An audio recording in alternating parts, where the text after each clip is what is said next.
En lo profundo de la selva de Guyana, oculta entre los árboles densos y la humedad que se aferra a la piel, había un lugar que muchos consideraban el paraíso, pero que en realidad era una trampa mortal. Allí, entre cantos de esperanza y promesas de igualdad, el verdadero horror acechaba en las sombras con el nombre de su líder resonando en la oscuridad: Jim Jones. Dicen que el poder de un hombre sobre sus seguidores puede ser inmenso. ¿Pero qué sucede cuando ese poder se transforma en una sentencia de muerte? Esta es la historia de cómo un sueño se convirtió en pesadilla, donde más de 900 almas fueron condenadas en una sola noche. Bienvenidos a Jonestown, el último refugio del Templo del Pueblo. Un lugar donde la vida perdió su significado.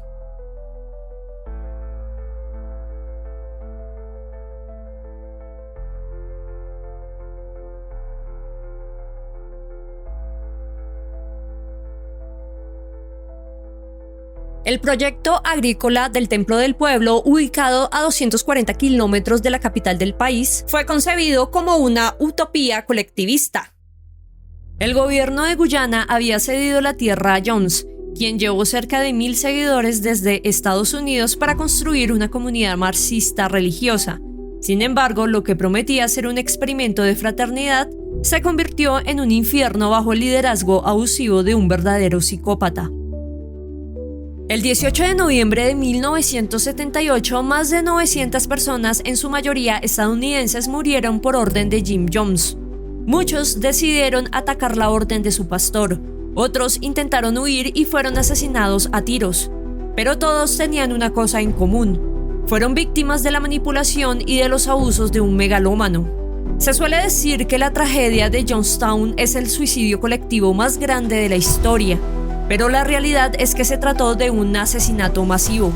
Entre los cuerpos también se encontró el del responsable de la tragedia, el reverendo Jones, que yacía entre los cuerpos de sus adeptos más fieles con un tiro en la cabeza.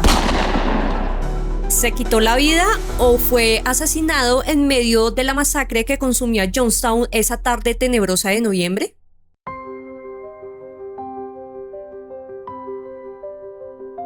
Los años 70 fueron la época de mayor esplendor tanto para Jim Jones como para el Templo del Pueblo. La organización ganó notoriedad por su labor social y por su influencia política en California. Figuras importantes como el entonces alcalde de San Francisco mantenían una relación cordial con Jones, quien gracias a esto llegó a ser nombrado presidente de la Comisión de Vivienda de San Francisco, lo que le permitió extender su influencia.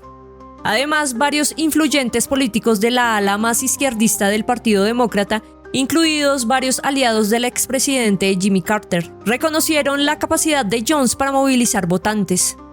Su esposa Marceline también estableció conexiones con celebridades como Jane Fonda, quien expresó admiración por el trabajo social del templo y su lucha por la integración racial. Jones desde joven se autodefinía como marxista-leninista y sentía gran admiración por Mao Zedong. Aunque inicialmente escondía su ideología, al trasladarse a San Francisco, el marxismo pasó a ser una parte central de su doctrina. De esta extraña mezcla de cristianismo evangélico, derechos civiles y marxismo, surgió el socialismo apostólico. Una filosofía del Templo del Pueblo basada en 4 principios fundamentales.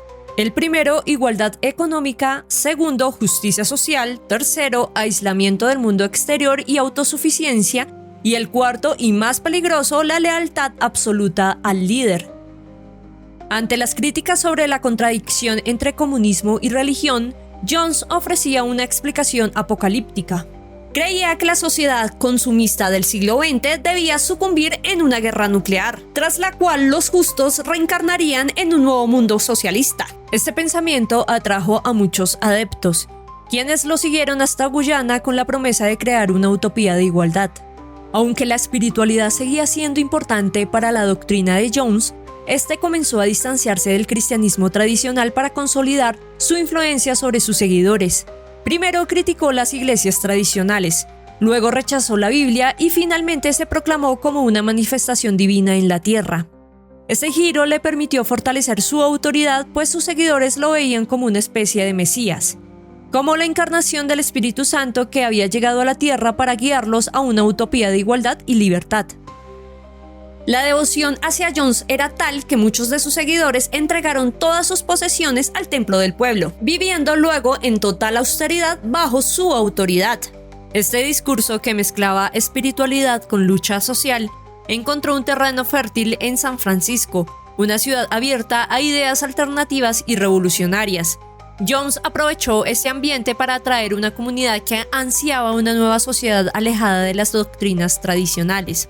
Su promesa de una utopía socialista y la idea de una humanidad bajo su liderazgo convencieron a miles de personas de que él era la única guía hacia un futuro mejor.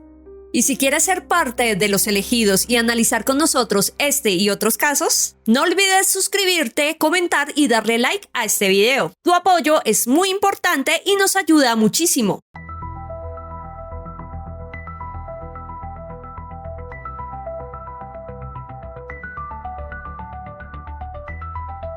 El control autoritario que Jones ejercía sobre sus seguidores fue un aspecto clave en las revelaciones. Desde los primeros años del templo, el liderazgo de Jones se caracterizaba por la manipulación y el adoctrinamiento. Pero no fue hasta mediados de los años 70 cuando los testimonios de ex miembros y familiares preocupados sacaron a la luz los abusos. Estos incluían castigos físicos, humillaciones públicas, explotación laboral y financiera y presión para donar todas sus propiedades al templo. Los seguidores eran obligados a trabajar largas jornadas sin recibir compensación, todo bajo la estricta vigilancia de Jones y sus colaboradores más cercanos. A pesar de las crecientes denuncias, en 1973 una investigación interna de los discípulos de Cristo, denominación a la que pertenecía el templo, concluyó que no había evidencias de mala conducta. De hecho, el informe describía al templo del pueblo como un ministerio cristiano ejemplar. Estos hallazgos no son de extrañar si tenemos en cuenta que entre 1968 y 1977 el templo del pueblo donó a los discípulos de Cristo cerca de 1.2 millones de dólares de la época, lo que equivaldría actualmente a unos 7 millones de dólares. Para 1974, la imagen pública de Jones estaba seriamente dañada, pero él no se rendía fácilmente. Usó sus conexiones políticas para frenar las investigaciones en su contra y organizó grupos armados para perseguir y capturar a los miembros que escapaban del templo, evitando que denunciaran los abusos. Cuando sus esfuerzos por controlar la situación fracasaron, Jones comenzó a hablar abiertamente de un suicidio masivo, argumentando que la presión de los medios y las autoridades hacía imposible la existencia de su utopía socialista. Jones introdujo una forma de tortura psicológica a través de un proceso de condicionamiento con sus seguidores, utilizando lo que se llamó noches blancas. Durante estos rituales hacía creer a los miembros que estaban bebiendo cianuro mezclado con una bebida azucarada, pero les aseguraba que sobrevivirían gracias a sus poderes de sanación. En realidad, las bebidas no estaban envenenadas, pero estas pruebas servían para reforzar la lealtad de sus seguidores, quienes creían que Jones los protegía del veneno. Finalmente, Jones comprendió que no podría detener las investigaciones y denuncias, por lo que decidió trasladar a su comunidad a un lugar remoto fuera del alcance de las autoridades estadounidenses.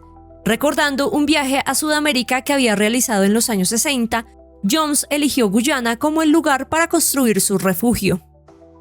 La relación entre Jones y el gobierno de Guyana fue un matrimonio por conveniencia. El gobierno guyanés, encabezado por el socialista Forrest Burnham, estaba preocupado por una posible invasión venezolana en la disputa región del Esequibo, y veía en la presencia del Templo del Pueblo una forma de fortalecer su control en la zona y afianzar sus relaciones con el gobierno norteamericano.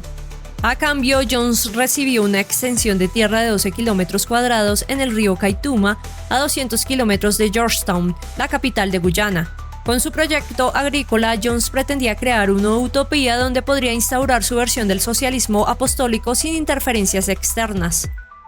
En 1974, Jones envió a 500 seguidores para preparar el terreno y construir la infraestructura de lo que se conocería como Jonestown. Paralelamente, acordó con el gobierno de Guyana la importación libre de impuestos de suministros esenciales y estableció contactos políticos que fortalecieron su relación con las autoridades locales. Mientras Jonestown tomaba forma, las denuncias contra Jones y el templo seguían acumulándose. En 1977, el reportaje de la revista New West expuso los testimonios de exmiembros que describieron prácticas de adoctrinamiento, abusos físicos, emocionales y sexuales dentro de la comunidad.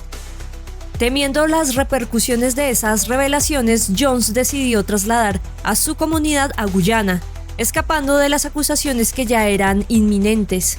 Así, miles de seguidores fueron enviados a Jonestown, un proyecto que, lejos de ser una utopía prometida, terminarían en una de las tragedias más grandes de la historia.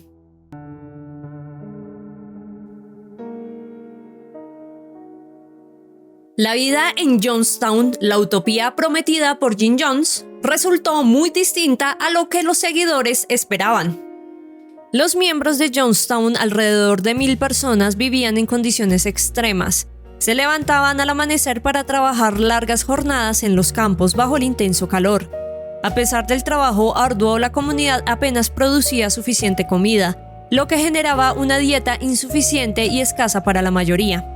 Mientras tanto, los sermones de Jim Jones, transmitidos por altavoces a toda la comunidad, eran omnipresentes. Su voz resonaba constantemente, adoctrinando a sus seguidores con un discurso apocalíptico y paranoico. Les recordaba que estaban rodeados de enemigos, especialmente el gobierno estadounidense, que buscaba destruir su paraíso socialista. Los sermones, además de alabar los principios del socialismo apostólico, también incluían amenazas veladas y castigos públicos. Los disidentes eran humillados y castigados severamente, y cualquier crítica a Jones o al funcionamiento de la comunidad era tratada como traición. La obediencia absoluta era obligatoria, y la disidencia, incluso la más leve, era vista como una amenaza a la estabilidad de Jonestown. Jones controlaba cada aspecto de la vida de sus seguidores, incluidas sus relaciones personales, sus trabajos y hasta su acceso a la comida. Los niños de Jonestown no estaban exentos de este control. Eran educados de acuerdo con los principios del socialismo apostólico, recibiendo una mezcla de adoctrinamiento político y tareas físicas. La educación tradicional era mínima. En cambio, los niños eran adoctrinados desde pequeños para ver a Jones como un salvador y a la comunidad como la única vía hacia la salvación. Aprendían que el capitalismo y Estados Unidos eran los enemigos, mientras que el socialismo era la única forma de justicia. Además, se les enseñaba a desconfiar de sus propios familiares si estos mostraban alguna duda sobre las enseñanzas del líder. Sin embargo, la vida en Jonestown era muy diferente para Jim Jones y su círculo más cercano. Mientras que la mayoría vivía en condiciones de extrema austeridad con escasez de alimento y falta de atención médica adecuada, Jones y sus colaboradores más leales disfrutaban de privilegios. Tenían acceso a mejores raciones de comida, bebidas alcohólicas, medicamentos y otros lujos que estaban fuera del alcance de los demás. Jones vivía en una casa con aire acondicionado y mantenía un suministro constante de drogas de las que dependía cada vez más. Además, disfrutaba de fiestas privadas y otros beneficios que contrastaba con la miseria generalizada. El círculo cercano de Jones, compuesto por sus colaboradores más fieles, también gozaban de ciertos privilegios. No solo evitaban el trabajo físico, sino que tenían acceso a comodidades que el resto de la comunidad nunca veían. Estos leales colaboradores, muchos de los cuales participaban en la vigilancia y el castigo de los otros miembros, ayudaban a Jones a mantener el control absoluto sobre Jonestown.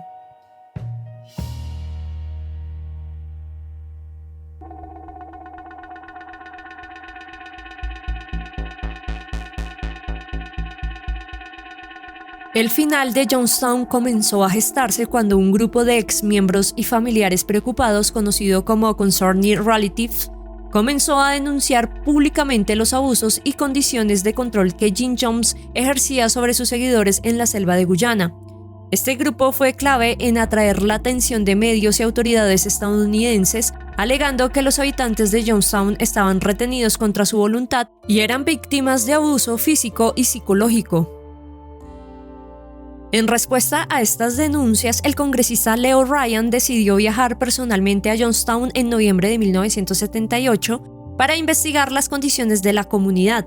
Acompañado por periodistas, abogados y familiares de miembros del templo, Ryan llegó al enclave con la esperanza de esclarecer la situación y ofrecer ayuda a aquellos que quisieran regresar a Estados Unidos. Al principio, Jones intentó mantener una fachada de normalidad, organizando una recepción cálida para Ryan y su delegación, donde los residentes de Johnstown parecían felices y agradecidos. Sin embargo, a medida que la visita avanzaba, algunos miembros comenzaron a pasar notas en secreto a los visitantes pidiendo ayuda para escapar. Esto reveló la verdad. Muchos querían huir, pero estaban aterrados de las amenazas. El 18 de noviembre de 1978, mientras Ryan y su delegación se preparaban para partir con un grupo de desertores, fueron emboscados en el pequeño aeródromo de Port Kaituma por guardias armados enviados por Jones. En el ataque, Ryan y 4 personas más fueron asesinadas, y varios resultaron heridos. Al enterarse de que la situación había llegado a un punto sin retorno, Jones activó su plan final. De vuelta en Johnstown, Jim Jones reunió a sus seguidores en el pabellón central y ordenó que bebieran un cóctel letal de cianuro mezclado con jugo de uva.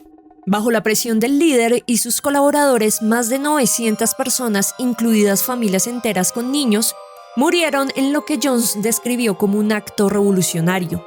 Algunos se suicidaron voluntariamente, pero otros fueron forzados o asesinados cuando intentaron resistirse. Las víctimas, en lugar de ser recordadas con compasión, fueron culpadas. Se les llamó locos, se les señaló por haber seguido a Jim Jones como si hubieran sido los arquitectos de su propia condena.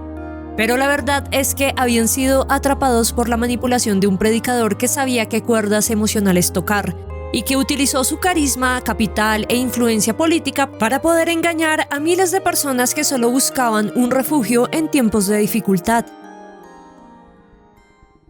La tragedia de Johnstown no fue un acto de suicidio colectivo, sino un asesinato masivo puesto en marcha por una organización criminal. Además, es un claro ejemplo de cómo un líder carismático puede manipular a una comunidad a través del miedo, el aislamiento y el control psicológico. Jim Jones utilizó una mezcla de adoctrinamiento ideológico, amenazas y castigos físicos para mantener el control absoluto sobre sus seguidores, llevándolos a la tragedia final. Finalmente, es muy importante reconocer que estos métodos de manipulación y control no han desaparecido. A día de hoy, cultos y líderes autoritarios continúan utilizando técnicas similares para aislar a sus seguidores del mundo exterior, suprimir su capacidad crítica y forzarlos a aceptar una visión distorsionada de la realidad. Johnstown es un recordatorio de los peligros del poder absoluto en manos de un único líder y de la importancia de proteger la libertad individual frente a la coerción psicológica. Si quieres conocer otras sectas aterradoras, te invito a ver este video.